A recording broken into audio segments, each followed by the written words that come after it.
Comedians హీరోలవ్వడం కొత్తేమీ కాదు. Commercial హీరోల మాదిరి నటించకపోయినా తమ ఇమేజ్కు తగ్గట్టుగా కథలెంచుకుని సినిమాలు చేసి విజయాన్ని సాధించిన దాఖలాలు కొన్ని ఉన్నాయి. ఆ రకంగా శుక్రవారం కమెడియన్ వైవా హర్ష కీలక పాత్ర పోషించిన సుందరం మాస్టర్తో పాటు మరో హాస్యనటుడు అభినవ్ గోమటం హీరోగా నటించిన మస్తు షేడ్స్ ఉన్నాయిరా సినిమాలు జనం ముందుకు వచ్చాయి. విశేషమేమంటే మస్తు షేడ్స్ ఉన్నాయిరా నీలో కమల్ హసన్ అనేది అభినవ్ చెప్పే డైలాగే. దానినే ఈ సినిమాకు పేరుగా పెట్టారు.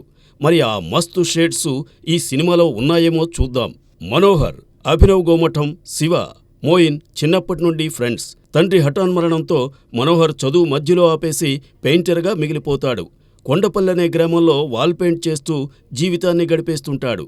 అతనుకు అమ్మాయితో పెళ్లి నిశ్చయం అవుతుంది. కానీ ఎదుగు బదుగు లేని పెయింటర్తో జీవితాన్ని గడపలేననే నిర్ణయానికి వచ్చి పెళ్లికి ముందు రోజు రాత్రి ప్రేమించిన వాడితో వెళ్ళిపోతుంది. తనను తాను అప్డేట్ చేసుకుంటే కానీ జీవితం బ్రైట్గా మారదని గ్రహించిన మనోహర్ ఫోటోషాప్ నేర్చుకోవడానికి రెడీ అవుతాడు. అతనికి అక్కడ ఇన్స్ట్రక్టర్ రూపంలో ఉమా, వైశాలిరాజ్ పరిచయం అవుతుంది. ఆమెతో మనోహర్ ప్రేమలో పడతాడు. ఇదిలా ఉంటే హైదరాబాద్లో ఉండే తమ ఊరికి చెందిన రాహుల్, అలీరజాతో మనోహర్కు వైరం ఉంటుంది. రాహుల్ తమ ఊరిలో వినైల్ ప్రింటింగ్ మిషన్ పెడుతున్నాడని తెలిసి అతనికి పోటీగా తానూ ప్రింటింగ్ ప్రెస్ పెట్టాలని అనుకుంటాడు మనోహర్. పెయింటర్ నుండి ప్రింటింగ్ షాప్ ఓనరు కావాలని కలలు కన్న మనోహర్ కోరిక నెరవేరిందా? అందుకోసం అతను ఏం చేశాడు? లైఫ్లో బ్రైట్ కలర్స్ కోసం తాపత్రయపడిన మనోహర్ ఎలాంటి గ్రే షేడ్స్ను చూడాల్సి వచ్చిందనేదే ఈ సినిమా కథ.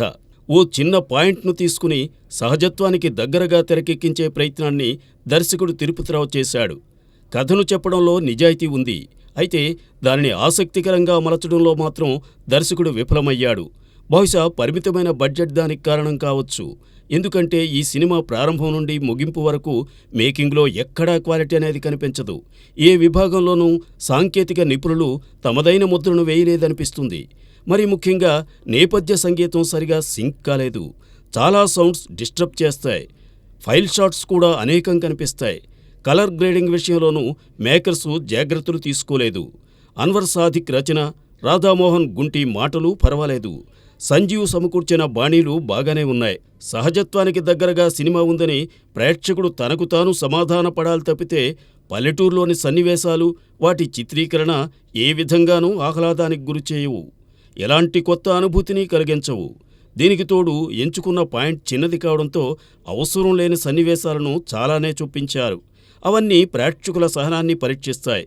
జయాపజయాలను పట్టించుకోకుండా ఓ ప్రయత్నం చేద్దామనే భావనతో ఈ సినిమాను నిర్మాతలు అరీం రెడ్డి, ప్రశాంత్, భవానీ కాసులా తీశారేమో అనిపిస్తుంది. నటీనటుల విషయానికి వస్తే అభినవ్ గోమటం ఎక్కడా తాను హీరో అన్నట్టుగా ప్రవర్తించలేదు. నేచురల్గా తన పాత్రను చేసుకుంటూ వెళ్ళిపోయాడు. డైలాగ్ డెలివరీలో అతనికంటూ ఓ శైలి ఉంది. అయితే దానిని ఇంకాస్త మెరుగుపరుచుకోవాల్సి ఉంది. సంభాషణలలో పునరుక్తాలు చాలానే దొర్లాయి. వైశాలిరాజ్ తన పరిధి మేరకు బాగానే చేసింది. అలీరజా నెగటివ్ షేడ్స్ ఉన్న పాత్రలో మెప్పించాడు. ఇతర కీలక పాత్రలను నిలల్గల్ రవి, ఆనంద్ చక్రపాణి, లావణ్యారెడ్డి, జ్యోతిరెడ్డి, సూర్య, రాకెట్ రాఘవ, ఫణిచంద్రశేఖర్, సాయికృష్ణ తదితరులు పోషించారు. తరుణ్ భాస్కర్, చిత్రశుక్ల, శ్వేతా అవస్థి వంటి వారు గెస్ట్ అపీరియన్స్ ఇచ్చారు. అసలు కథలోకి వెళ్లడానికి దర్శకుడు చాలా సమయం తీసుకున్నాడు. ప్రథమార్థంతో పోల్చితే ద్వితీయార్థం కొంత బెటర్గా ఉంది.